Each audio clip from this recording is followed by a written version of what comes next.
अच्छा बच्चों, इस क्वेश्चन में आपको एक मैट्रिक्स गिवन है और m और n दो मैट्रिसेस इस तरह से हैं कि m तो दिया हुआ है कि इसकी इवन पावर्स का सम एंड n दिया हुआ है इसकी ऑड पावर्स का सम। तो mn स्क्वायर के बारे में कमेंट करना है। ठीक है, सबसे पहले ऑब्जर्व करो कि A is a skew symmetric matrix.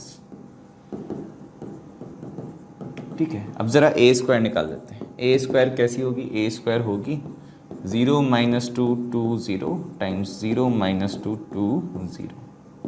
ठीक है, तो ये क्या बन जाएगी? ये बन जाएगी 0 - 4, ये बन जाएगी -2 0 0 0 0 0 एंड -4। तो एक्चुअली -4 टाइम्स आई बन गई। और आई कैसी होती है? Symmetric matrix.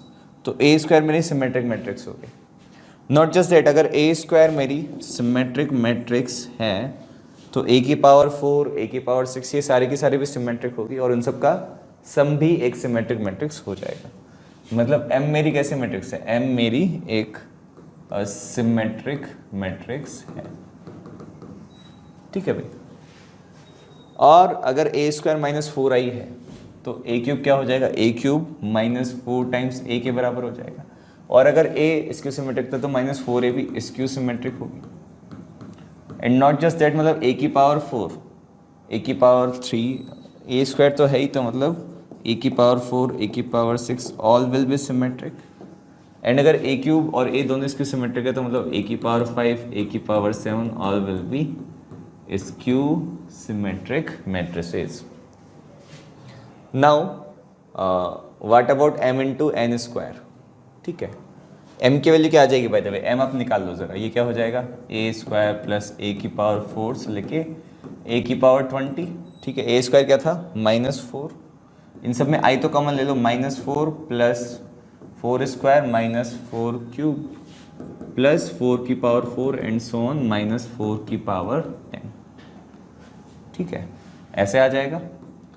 और n क्या बन जाएगा मेरा? n बन जाएगा a टाइम्स, ठीक है, 1 - 4 plus 4 square -4 cube and so on till -4 की पावर 9 तक आ जाएगी। ठीक है, आप पाओगे कि इनका जो प्रोडक्ट है वो आइडेंटिटी तो नहीं है, तो नॉन आइडेंटिटी होगा। m इंटू एन स्क्वायर अगर आप करने जाओगे तो ये भी एक जीपी है, ये भी एक जीपी है, और इनमें से किसी का भी प्रोडक्ट 1 तो नहीं आ रहा, 1 से कुछ अलग नंबर आएगा। जैसे कि हम निकाल लें m बराबर क्या हो जाएगा?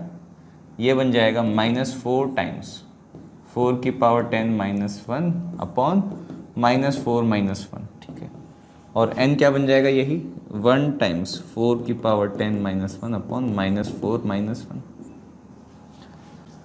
ठीक है भाई, तो m इंटू एन। अब n स्क्वायर भी आप निकाल सकते हो। ठीक है, m क्या हो जाएगा? दिस टाइम्स i, और n क्या हो जाएगा? This times a। अब a स्क्वायर i है तो n स्क्वायर क्या हो जाएगा? n स्क्वायर हो जाएगा a स्क्वायर -4i है तो ये एक और -4 से मल्टीप्लाई हो जाएगा, -4 टाइम्स और इस पूरे का स्क्वायर 4 की पावर 10 -1 का whole square upon 25 times i। तो m इंटू एन स्क्वायर कैसे मैट्रिक्स हो जाएगी? नाउ माइंड यू, अगर n मेरी, अच्छा m मेरी कैसी थी? लेट अस सी अगेन कि i मेरी सिमेट्रिक मैट्रिक्स और ये बड़ा कांस्टेंट कुछ भी हो तो यहाँ से मेरा m भी सिमेट्रिक हो गई और n स्क्वायर भी मेरी सिमेट्रिक मैट्रिक्स हो गई। तो m इंटू एन स्क्वायर भी मेरी सिमेट्रिक मैट्रिक्स होगी और ये डेफिनेटली नॉन आइडेंटिटी होगी। ठीक है, ये स्केलर मैट्रिसेस होगी क्योंकि i टाइम्स हम अलग कांस्टेंट भी है तो ये स्केलर मैट्रिसेस होगी। तो non identity symmetric matrix which is option number A. एक बार BCD ऑप्शंस को भी देख लो, क्या ये स्क्यू सिमेट्रिक होगी? नहीं, सिमेट्रिक होगी। क्या neither symmetric nor skew symmetric? No. क्या ये एक आइडेंटिटी मैट्रिक्स होगी? नहीं, ये नॉन आइडेंटिटी है। Identity into some scalar constant matrix ये होगी।